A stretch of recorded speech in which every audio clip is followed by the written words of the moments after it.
And for that, ladies and gentlemen, coming up next is a riveting conversation exploring the intricacies of steering India's economy towards continued success and prosperity, sustaining the moment and the momentum. Here's a sneak peek.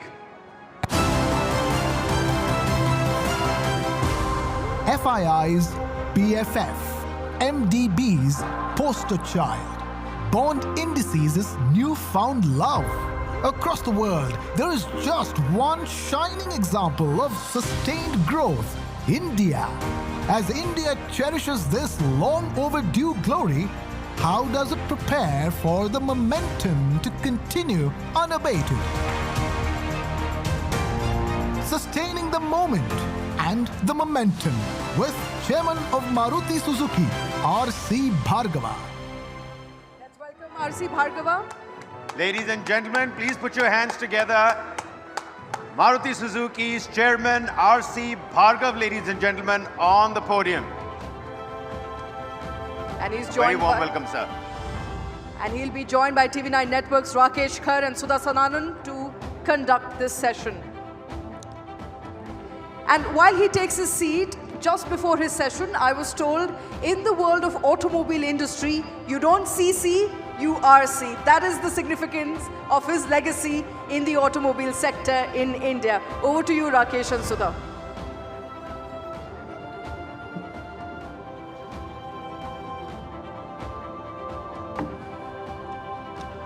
Ladies and gentlemen, what a pleasure to have Mr. Bhargava with us, a legend himself in the automobile industry, someone who's been driving the corporate India story for the last 40 years, having served in the bureaucracy earlier with great distinction. Sudha, over to you. You can start.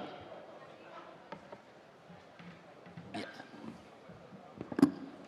What a pleasure this is, and namaskar to you, sir. I mean, you know, we need more and more legends like you to show us the way, show us the path. With your permission, sir, if I may start. Thank you very much. Mr. Bhargava, today's theme is, of course, India sustaining the moment and the momentum. This is a time when the world economy is facing headwinds. You know, everybody's very bullish about India. According to you, sir, what makes India's story so special? You know, India always had a huge potential for growth. And that potential was based primarily on the quality of the people of India. I think there is no question, and nobody anywhere I think will question that if you look at the average intelligence of people anywhere in the world, Indians are amongst the most intelligent people that you will find on the globe. Indian people have a great commitment to hard work. If it wasn't for that, Right. you wouldn't have had the kind of resilience which Indians have shown over all kinds of adversities over centuries. Yes, sir.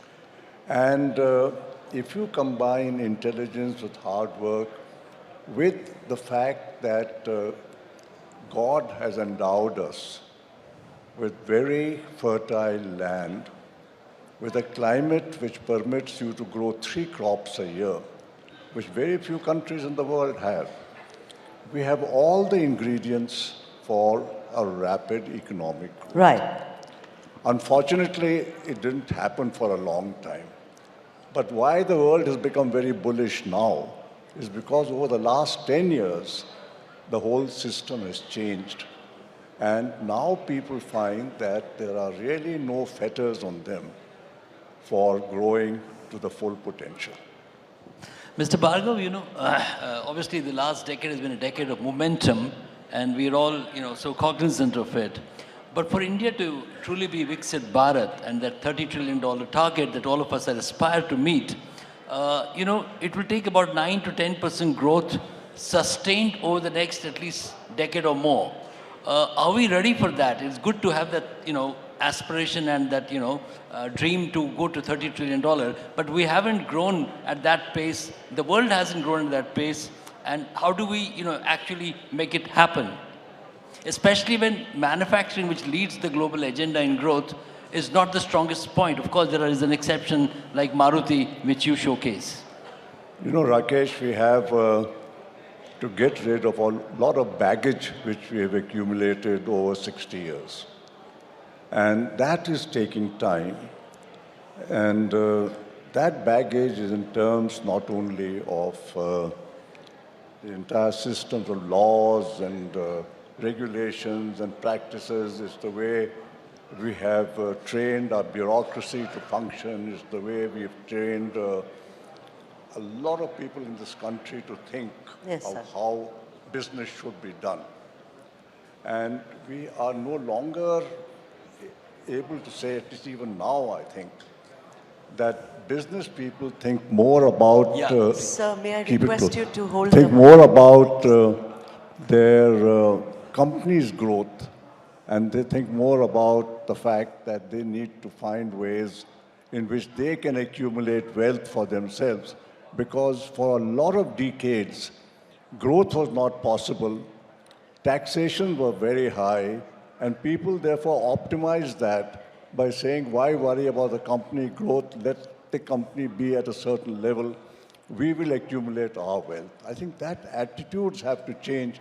And I think the younger people, the younger generation in India is changing that. And that is one of the factors, I think, which will sustain us when you're saying over the next few decades. The younger generation and their attitudes. Mr. Bhargav, you know, your book, The Maruti Story, you're talking about change and how the young will have to sustain that change. You know, you built a company. After all, a company is not built just with brick and mortar. It requires a lot of blood, sweat, tears, passion, love, etc., etc. You know, getting approvals, putting things in place. We always heard about license Raj. We heard about red tapeism, which was always a glut for all of us to go forward. But this particular dispensation, as it were, the government and the entire system, it encourages entrepreneurship. You know, so tell us, what does the future look like for India from now on? I can't see any country in the world today, any country of any size in the world today, which has better prospects for the future than India has. I cannot see the Western world has reached a certain level where I think growth is now a dicey matter. Whether they grow or they will get into recession and things. People have lost that ethos of working. People want a much more luxurious kind of life. They want good things to come without working. And in India today, people are aspiring to greatly improve not only their own future, but the future of their families and their children in the future. And that hunger is going to drive India forward, which very few countries can match. Brilliant. Mr. Bhargav, you know, Maruti, of course, is a great example, which we cite as a great Make in India success story. One way of looking at it is that while Maruti has been a great success, we haven't been able to truly replicate that success across sectors, not necessarily just in the auto sector. But the truth of the matter is that Maruti is essentially foreign-owned. It's a Japanese-owned company. Does ownership have a role, especially in the context of India bringing in Atmanirbhar Bharat? So, you know, how do you look at the Atmanirbhar perspective and this Make in India context, given the Maruti template? So I'm not quite sure if I have understood what you're saying. But in Maruti, I think the major factor was the fact that all of us had no other agenda except the growth of the company. We were focused on how to grow this company because whether it was Mr. Krishnamurti, he was at the end of his career. I had left the IAS and I had joined this, so I had no other way except to try and make a success of what I was doing here. Mr. Suzuki in Japan had gambled the future of Suzuki Japan on the Indian venture, where everybody thought that this was not going to be a success and he was going to go down. So I think there's a great deal of motivation all round to do things in the right way and not worry about personal things. No, I was talking about the ownership. Is foreign ownership still an issue in You know, India? ownership doesn't really matter. At that time when we started, government was a 74% owner. But I found, and I had worked for long in government, that government rules permit you a great deal of latitude to do things differently, but still remain within the rules. This belief that government rules are frightfully rigid and they don't permit you to change, I think stands disproved by the fact that within the Maruti system, if you look at all that we did, and I've described a lot of that in my latest book, Impossible to Possible, we have done a whole lot of changes in the management structure, all remaining within the government rule system. Interesting. Yes, so and you know, the Maruti story, I'm going back to the first book. And Sorry? the first book, the Yeah. Maruti story, Story. sir, you've been always a great votary of teamwork. You thought that people-to-people contact, you know, how you interact with each other, that builds a company, takes it several notches above. With the digitization, sir, and artificial intelligence, how is it going to impact when we talk about manufacturing, product design, et cetera, It's a new world out there. What's your opinion on that, Mr. Bhargava? You know, ultimately, in any organization, it is the people who make the difference. In a lot of organizations like IT companies and all, everybody is very homogeneous in the sense that they're all engineers and they're all technocrats and things. And so they all work more or less as a team. In manufacturing, unfortunately, we have this, I'm not sure where this has come from, but it has come that people who are less educated are not the same as us.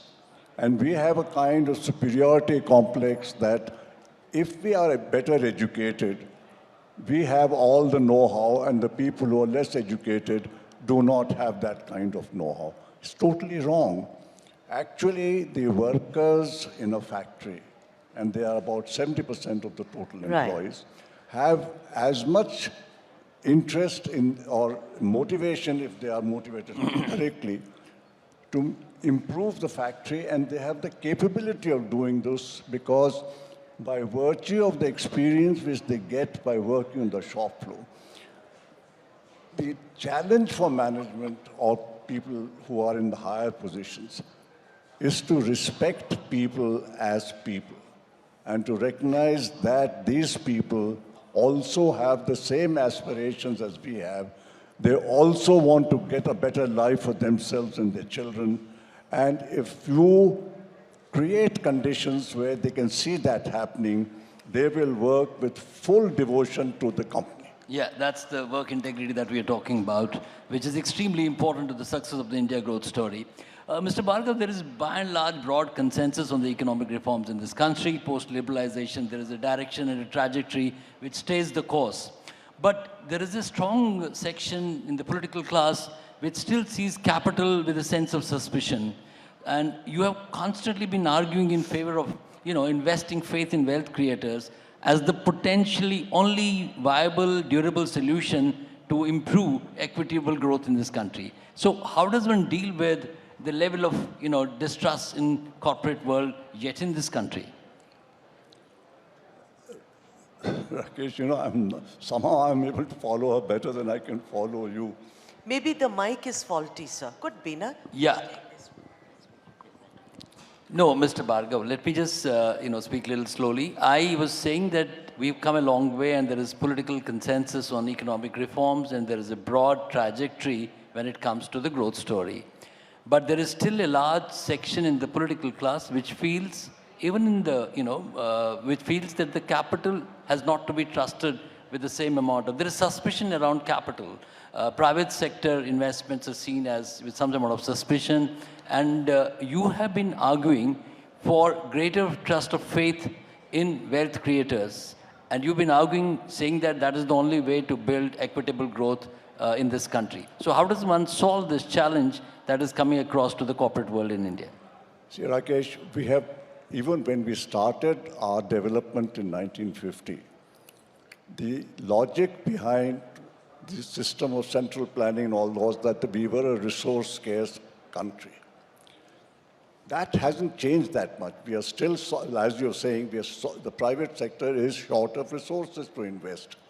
Companies are not generating enough internal resources to finance the kind of growth which is possible today. The reason for that also is that we have followed a lot of the Western practices in management. We have not developed our Indian style of management, which should be, and Indian style is basically much more frugal. If companies are managed more frugally and you avoid a lot of unnecessary expenditures, which happens because that's the Western pattern, you can actually accumulate far more resources than you think is possible. I'm talking of Maruti. We followed a very frugal management style. We have been able to finance our growth from the original 100,000 cars to 22 lakh cars, which is about 21 times our original capacity, all from resources generated internally. We did not borrow, we did not have to go to anybody for money. We will double this to 4 million, again without raising money from anybody. We don't go to banks, we don't go to the stock market, we don't go anywhere for money. And with all that we have done till now, we have 50,000 crores of cash reserves. So it's not that companies cannot have money. It's the style of management which will make the difference. That's brilliant. And on that note, Mr. Bhargava, it's been a pleasure. It's an honor to have spoken to you. Ladies and gentlemen, give it up for a legend, R.C. Bhargava. It's our honor truly to have listened to you, sir. Sir, if I may have.